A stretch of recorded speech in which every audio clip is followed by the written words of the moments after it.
Hey YouTube, welcome back to the channel. Today we're going to be covering a tragic case, the murder of 16-year-old Susana Morales. Susana was murdered by someone who the community is supposed to be able to trust, who was held to a higher standard than everyone else, a police officer. Today we'll dig into the case, laying out a timeline of the crime, and identifying any times that this tragedy could or should have been prevented. For those of you who are new here, my name is Blue, and I'm a police officer with 10 years of experience. We cover all things crime here, from the current breaking cases to both known and unknown older cases. If that sounds like something you're interested in, consider subscribing. I do my best to post at least once a week. And as a disclaimer, these are just my opinions, based on my own training and experiences in the field, and not the opinions of any department or organization. With all that said, let's dig into the tragic murder of Susana Morales. We'll start our story today with a background of a bright and happy teenage girl, Susana. Born Susana Morales on June 25, 2006, she was a high school student with a bright future and a caring family. She should have been doing all the things a teenager does, figuring out her future, planning for college or vacations, worrying about boyfriends and school drama. Instead, before her 17th birthday, her life would come to a tragic and violent end. July 26, 2022, 6 p.m. Susana walks to a nearby friend's home, where she remains for several hours. At 9:40 p.m. that night, she texts her mother to let her know that she's walking home from her friend's house, a relatively short distance away. At 10 p.m., she still has not returned home. For the next 20 minutes, her worried family would check her location app on her phone repeatedly, which showed her walking along Singleton Road. At 10:26 p.m., just before her phone stopped sharing her location, it indicated that her last known location was Oak Lock Trace near Steve Reynolds Boulevard. Still, she never returns. After waiting up all night, Susana's parents decided to call the police and report her missing the next morning at approximately 9 a.m. According to family, when they called to report her missing, they claimed to have been told to wait 48 hours before actually reporting her, as she may just have run away from home. But based on the timeline above, corroborated from several sources, it appears the report was taken, and Susana was entered into our systems as missing the same day she was reported. So I'm not really sure where the discrepancy lies, as maybe it was suggested to the family to wait, but they insisted on reporting it anyway. In either event, as we have previously discussed, this is a myth. You do not have to wait any length of time to report someone missing. I myself have taken several reports where a person was reported missing after having just left the house, due to the circumstances. But I know there are officers who do still say this, as I have helped friends in other states who have had issues reporting missing people. But again, it does not appear that that was the case here, at least based on the dates of disappearance and the missing persons report being filed. Now, take a second and think, what do police have to go on? Let's take a look at it so you can see exactly what they're working with. To summarize, a 16-year-old girl goes to a friend's house, tells her mom she's coming back home after a couple hours, and begins to walk. Takes much longer than usual, prompting family to track her using the Find My iPhone app or other phone equivalent. Via the app, she is seen walking along a road before her phone turns off, the battery dies, or it is destroyed. After a warrant is served later on for the phone data, police believe that this data would show Susana getting into a vehicle before her location stopped being shared. Likely, this is due to a sudden increase in speed shown by her phone. But it appears that's it. No text messages, that they can see anyway, about meeting up with a friend, nothing about being followed, no indication of wanting to run away or being in trouble, just nothing. So what would you guys do? What is your next step? Would you interview friends and family? Or ask about a possible love interest or issues at home? Those are all great steps, but what do you do when none of those routes leads anywhere? You release flyers, you ask the public for help, you hope someone gives a tip that leads to a break in the case. Maybe some of you would think that the worst happened and decide to check the area with search and rescue volunteers. That's actually a great idea, something I'm not sure that was done in this case. However, I don't think it ultimately would have helped, and I'll explain that soon. All in all, over 6 months would pass. As the months went by, police would eventually come back and request DNA from her family, as well as her dental records. This would naturally be worrying to a lot of people, and some have said that police knew something was wrong at this point but were keeping it covered up. But honestly, this is a very common practice. When people go missing and remain missing for longer than 30 to 90 days, depending on the department, it's required to get DNA or dental records, just in the event they're needed. This is largely because in the past, sometimes these things would be needed, and police waited so long that these were no longer available, making identification hard or impossible. So, that's what they did. But then, sometime later, police would get a chilling call confirming the worst of everyone's fears. Wednesday, February 8th, 2023. A hiker reportedly found skeletal remains in a creek bed located in Gwinnett County, Georgia. After comparing the DNA and dental records we mentioned earlier, the remains were confirmed to have been those of Susana. This crime scene was located over 20 miles away from where she lived and was reported missing from. Her family would express their outrage, claiming the police just wrote her off as a runaway in the early stages of the investigation.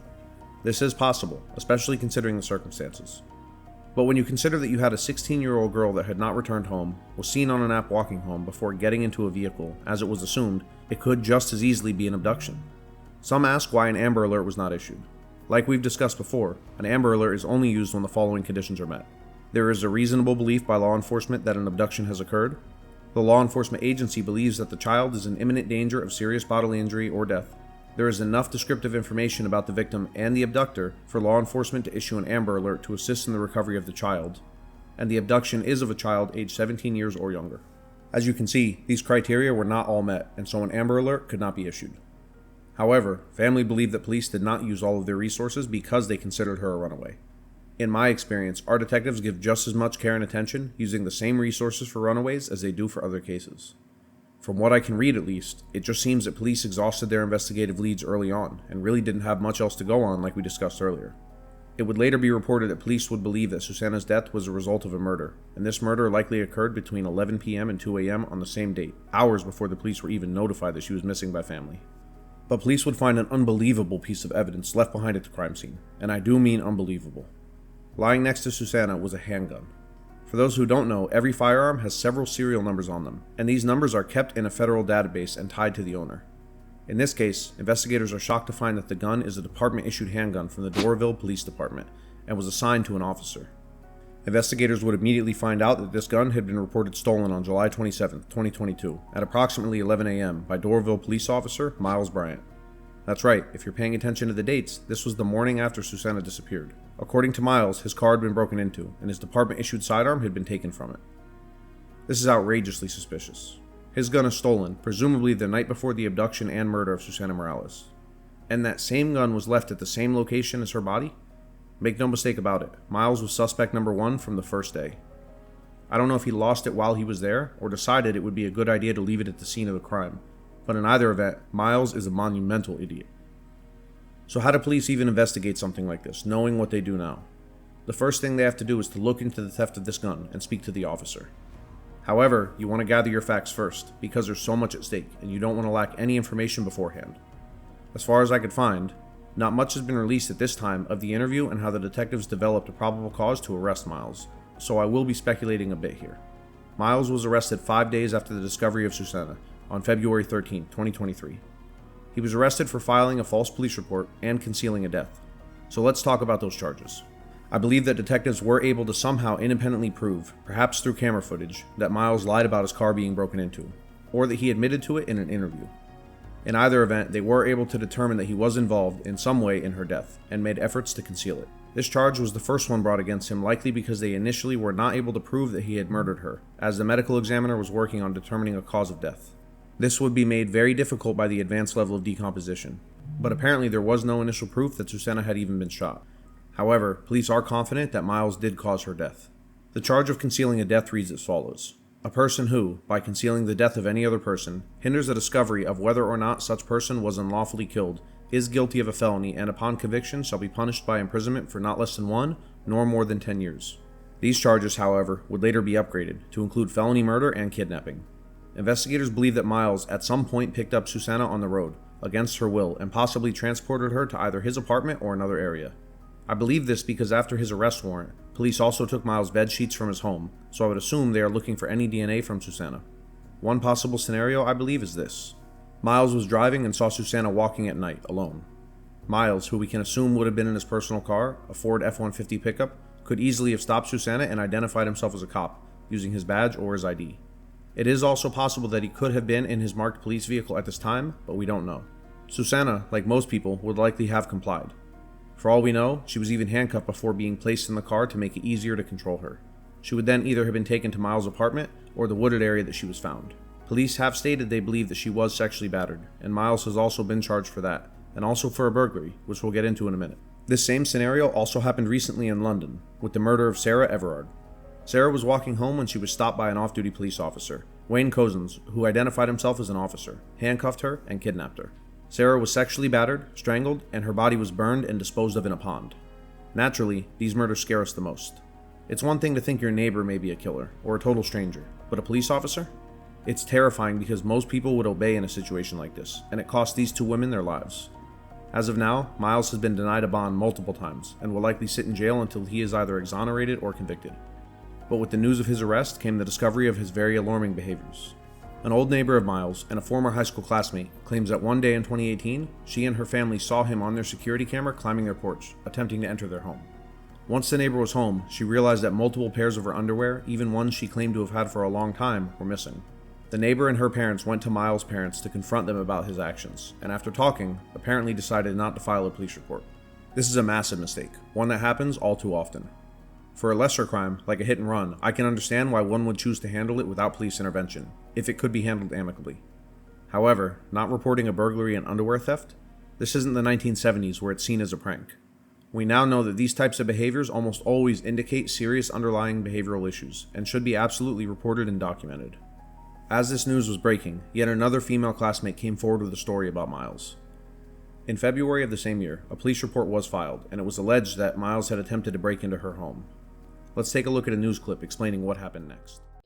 They kind of, talked us out of making a police report. In February 2018, a police report shows another Berkmar classmate and neighbor said Bryant tried breaking into her home. The homeowner in that case did not wish to prosecute, and so that case ultimately was resolved. Both cases make some wonder what may have happened if Bryant had an arrest on his record before he could become a police officer. Maybe if I would have filed the report, he wouldn't have had the chance to be a police officer, and he wouldn't have been able to even gain Susana's trust. And on top of these allegations, Chief McClure said yesterday that warrants are, quote, forthcoming in the case of another woman who said last year Bryant made several unsolicited trips to her apartment. He remains in the Gwinnett County Jail. Live in Gwinnett County, Matt Johnson, Channel 2 Action News. That woman's maybe is a definite. There is no doubt that had she filed the report, or had the other homeowner in the second incident who did file pressed charges, that virtually no police department would have hired Bryant. That's not to victim blame by any means, but we do often talk about the police and the failings that happen sometimes. However, many times there are numerous mischances to lock someone up or show the world at least who they really are, and those are often not taken, way before it gets into law enforcement's hands. As you heard at the end of the clip, yet another woman claims that she also had an encounter with Miles. In December of 2022, she reported Miles to both his police department as well as the Gwinnett County Sheriff's Office after she claimed she was being harassed by Miles, who she believed showed up at her door and attempted to get inside. Let's take a look at the ring video of that incident.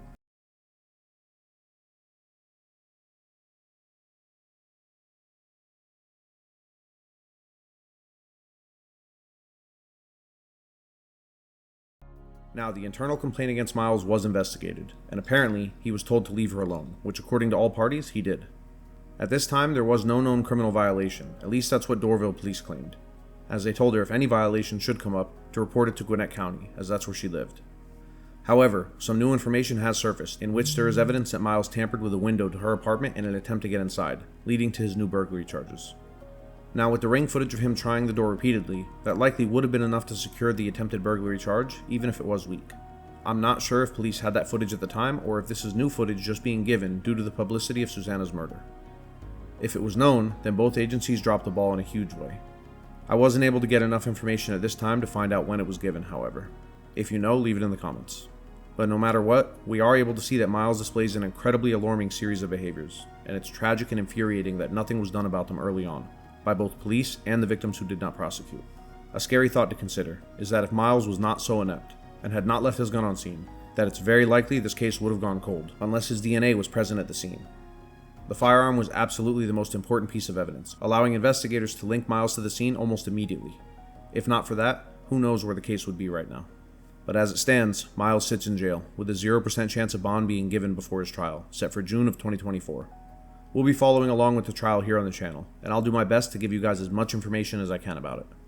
No matter what, it seems that Miles is going to face justice for his awful crimes, and he will likely, thankfully, never hurt anyone else again, at least outside of prison. And hopefully, that's where he'll remain, until the day he's carried out in a bag.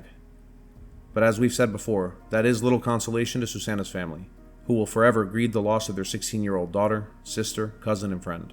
Her life ended so young, robbing the family of a future together with her. Something made all the more bitter, wondering if all of it could have been prevented. For now, let's watch and wait for justice to be served, and pray that the family finds peace and comfort in this time. And that's where this case ends, guys, at least for now. I hope I did a good job of explaining it and laying out all the details, to make it as clear as possible. I was not able to find the actual arrest affidavit online, but if I can, and if you're all interested, I'll do another video going over it and explaining the charges. If you guys like this kind of content and all true crime related topics, then consider subscribing. And as always guys, stay safe and stay tuned.